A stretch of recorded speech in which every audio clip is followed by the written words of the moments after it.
रविवार श्री योग कार्यशाला प्रणव ध्वनि। ओ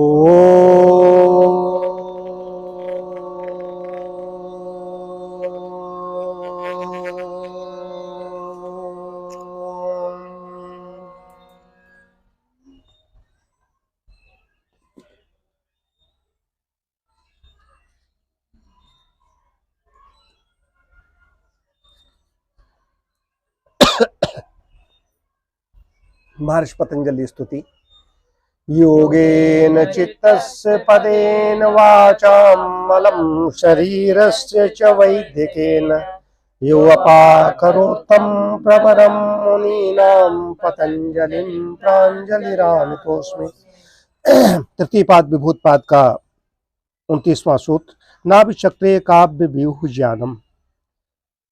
शरीर के नाभि चक्र में संयम करने से शरीर की रचना का ज्ञान होता है। कल इसको पढ़ चुके थे। शरीर रचना का ज्ञान होता है। नाभि चक्र में संयम करके काया के अंगों के सन्निवेश को जाने। बात पित्त और कफ 3 दोष हैं। त्वचा, रक्त, मांस, स्नायु, अस्थि, मज्जा, शुक्र, ये 7 धातु हैं।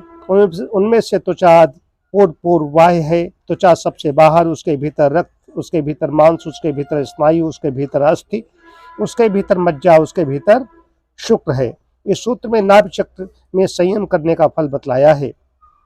नाभि चक्र में संयम करने से काव्य व्यूह का ज्ञान होता है, अर्थात शरीर में स्थित बात पित्त कफ ये 3 दोष हैं। और त्वचा, रक्त, मांस, स्नायु, अस्थि, मज्जा, वीर ये 7 धातु हैं। इनमें पूर्व धातु बाह्य है। वीर से बाहर मज्जा है। मज्जा से बाहर अस्थि हड्डी है। अस्थि से बाहर स्नायु है। स्नायु से बाहर मांस है। मांस से बाहर रक्त है। रक्त से बाहर त्वचा है। इस प्रकार से शरीर में स्थित पदार्थों का विन्यास विशेष है, स्थित विशेष है। इन तीनों दोषों एवं 7 धातुओं का अस्तित्व शरीर में है, परंतु शरीरगत समस्त अंग धातु, उनका स्थान एवं उनकी रचना का पूर्ण ज्ञान नाभि चक्र में संयम करने से कैसे होता है, यह परीक्षणीय है। कल भी ये पढ़ा था इसके बारे में। कहाँ कहाँ ध्रुव में, ध्रुव तारा में लगाते हैं, चंद्र में तारा व्यूह ज्ञानम, तो सूर्य चंद्र इनमें सब में लगाने के लिए जब कहा है तो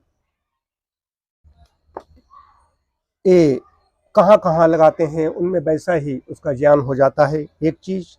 और दूसरी चीज यह है कि कंटकूपे शुक्तिपाशा निवृत्ति। कंठकूप में संयम करने से कुछ काल तक भूख प्यास बाधित नहीं होती। कंठकूप में लगाने से जिह्वा के नीचे तंतु है, उसके नीचे कंठ है, उसके नीचे कूप है। यहाँ संयम करने से भूख प्यास कुछ समय के लिए बाधित नहीं करती। इसको पूरा परिभाषा कल पढ़ेंगे और आज इसको समाप्त कर देते हैं इसी के साथ में।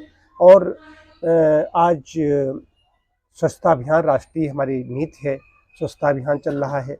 स्वच्छता अभियान के लिए तो जो चौका का विषय है, चौका चेतना, उसके चौका 4 चीज़ों का समुच्चय है। उसमें स्थान की शुद्धता पहली है। स्थान की शुद्धता से अभिप्राय है जैसे हमारा शरीर मंदिर है, शरीर में हमारी आत्मा तो है लेकिन परमात्मा का भी निवास है। उसी प्रकार से जिस घर में रहते हैं, हम सभी रहते हैं, हमारे बंधु बांधव रहते हैं, परिजन पुरजन रहते हैं, तो वो भी घर एक मंदिर है। तो मंदिर और मंदिर के आसपास की सफाई होनी चाहिए। अब मंदिर के आसपास सफाई की और पड़ोस में डाल दिया जाकर कूड़ा, तो वो भी बात नहीं बनेगी। वहाँ पर कीटाणु विषाणु पनपेंगे, वो कहाँ आएंगे, उड़कर उसी मंदिर में आ जाएंगे। तो घर, मंदिर की, अपने घर की और घर के आसपास सफाई करनी चाहिए। अब जैसे आज सवेरे सभी हमने, अभिषेक ने और योगेश ने सुबह जो सफाई अभियान अपना किया। अब चूंकि अब 10 बजे अभियान होगा तो भाई 10 बजे हम तो हवन नित्य आयोजन करने वाले व्यक्ति हैं। 10 बजे हवन करने के बाद में हमें अपना चिकित्सा कार्य करना है, तो हम नीति में शामिल, लेकिन हम सुबह उठकर जल्दी करते हैं। वो लोग जो 8 बजे सोकर उठे हम 10 बजे करें जाकर। अब डॉक्टर साहब हैं, उनका एक्सीडेंट हो गया था, इसलिए कुर्सी बैठे हुए हैं यहाँ पर, और बहुत भयंकर एक्सीडेंट हुआ था। परमात्मा की कृपा से वो बिल्कुल फिट है और थोड़ी सी कमी है, वो ठीक हो जाएगी। तो उन्होंने सुबह उठ करके अपने मंदिर के आसपास सफाई की। तो स्वच्छता अभियान राष्ट्रीय नीति जब कोई होती है तो उसमें हम सब लोगों को बढ़ चढ़ के भाग लेना चाहिए। और दूसरा है वृद्धों का दिवस है, वृद्धजनों के लिए। तो सुख में बुढ़ापा कैसे होना चाहिए, युवावस्था में ही तैयारी हमें प्रारंभ करनी थी। युवावस्था नहीं, नींव तो है ब्रह्मचर्य। का जो काल है, बाल्यावस्था है, किशोरावस्था है, वहां पर से ही हमें प्रारंभ करना होता है। ब्रह्मचर्य तपसा देवा मृत्यु पाघ्नत, ब्रह्मचर्य के द्वारा देवताओं ने मृत्यु को जीत लिया। अगर कहीं कहीं गड़बड़ी है तो समझिए ब्रह्मचर्य में गड़बड़ी है, उसके द्वारा देवताओं ने मृत्यु को जीत लिया। तो वहां से आधार है, नींव की नींव जितनी मजबूत होगी भवन उतना ही अच्छा रहेगा। तो एक तो है शरीर का अच्छा रहेगा वृद्धावस्था में, तो जो बाल्यकाल से ही माता पिता की जिम्मेदारी बनती है उनको कैसा पोषण दें, उनका सब सारा सब बताएं समझाएं। लेकिन यौवन में, युवा काल में हमारी जिम्मेदारी बन जाती है युवावस्था में कि अपने शरीर को अच्छा बनाएं या शरीर का नाश मार दें। युवावस्था में सबसे ज्यादा हम सभी नाश करते हैं शरीर का। उसका जितने ज्यादा साधना करेंगे तो शरीर इतना मजबूत होगा, तो हमारी सुख में बुढ़ापा होगा शरीर से। तो सुख में बुढ़ापा की तैयारी कर लेनी चाहिए। उसके बाद में जेनेटिक केयर की बात आती है, डॉक्टर साहब बैठे हुए हैं। जेनेटिक जड़ अवस्था आएगी ही आएगी।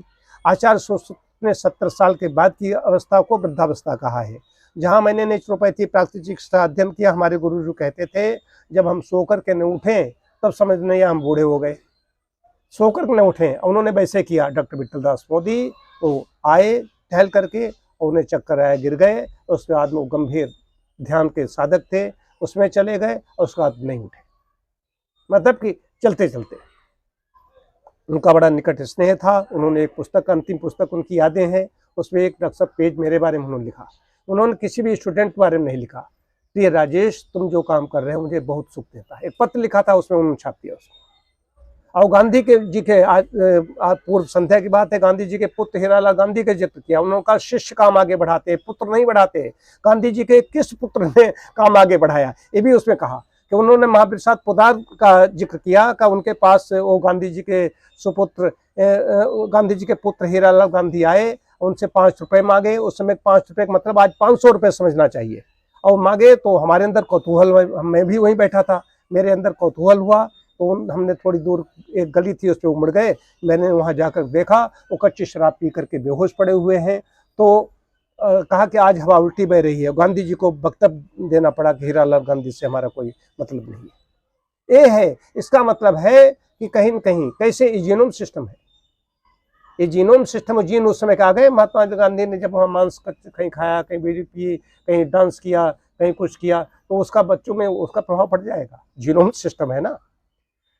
तो बात है पुत्र नहीं, शिष्य के लिए उन्होंने महत्व दिया। उसमें उनके पुत्र बहुत से योग हैं, बड़े बड़े उन्होंने इंस्टीट्यूट तैयार कर दिए। लेकिन उन्होंने कहा कि शिष्य को हम आगे बढ़ाने के लिए कहेंगे। तो अकेला हजारों स्टूडेंट निकले हैं, तुम लोग वहां पर गए हो, लेकिन उन्होंने मेरे बारे में दिया। ये बात आई।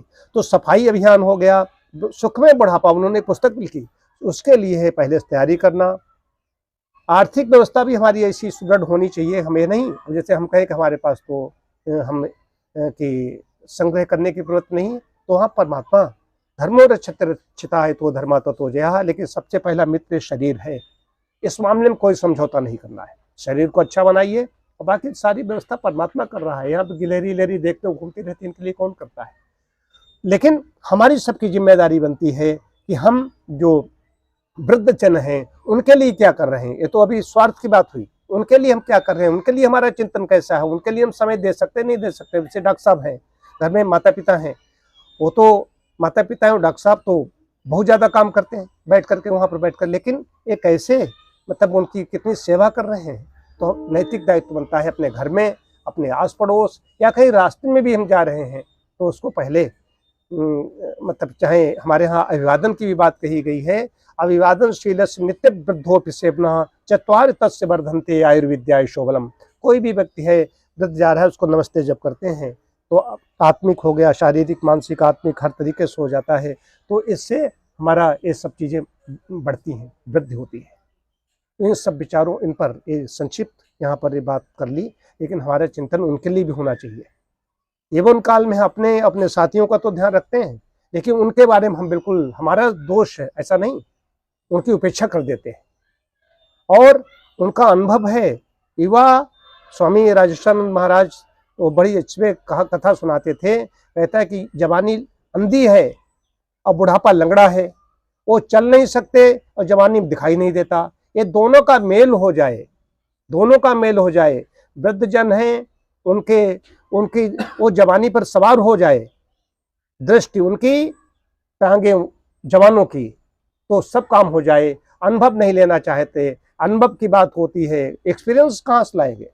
अगर हमारा एक्सपीरियंस है, डॉक्टर साहब का एक्सपीरियंस है, या तुम लोग जो आए जो पहले से उनका एक्सपीरियंस है, तो एक्सपीरियंस जो व्यक्ति होता है उसका कहाँ से लाओगे? एक डॉक्टर साहब हमारे पास सज्जन नोएडा में केजरीवाल अर्थात वो केजरिया नहीं, केजरीवाल केजरीवाल हमारे पास आए। एक वृद्ध जो रिटायर्ड, उनकी अवस्था थी करीब 89 वर्ष की, उनका बेटा भी रिटायर हो चुका था, वो हिंदुस्तान टाइम्स में था।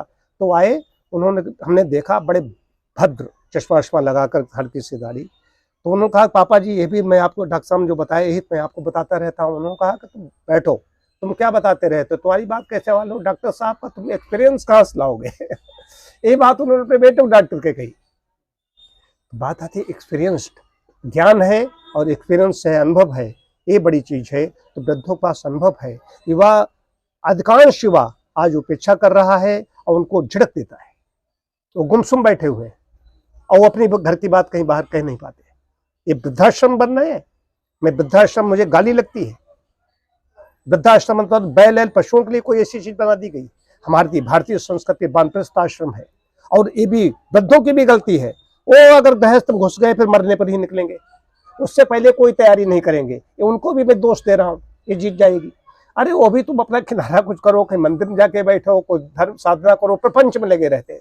वही घर में ही घुसे रहेंगे तो घर में जगह कम हो रही, तो बाहर निकलो, उस समय जाओ, फिर अपने मंदिर में चले जाओ, ध्यान को, जगह जगह मंदिर है खाली पड़े हुए हैं, वहां पर जाइए, ध्यान साधना कीजिए।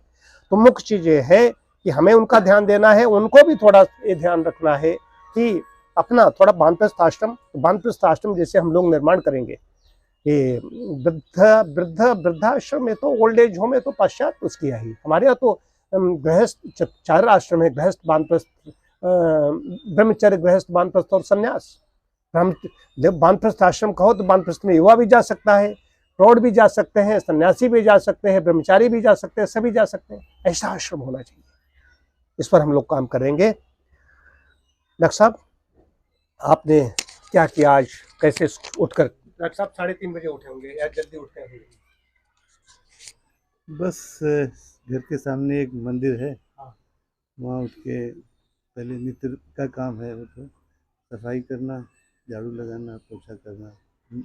आगे लोग आए। एक्सीडेंट हुआ, शरीर अस्वस्थ है, लेकिन उसमें कहीं समझौता नहीं, वो तो है। वो तो नित्य होना चाहिए। ठीक है, सभी को बहुत बहुत शुभकामनाएं। ओम शांति शांति शांति। सभी को सादर नमस्कार।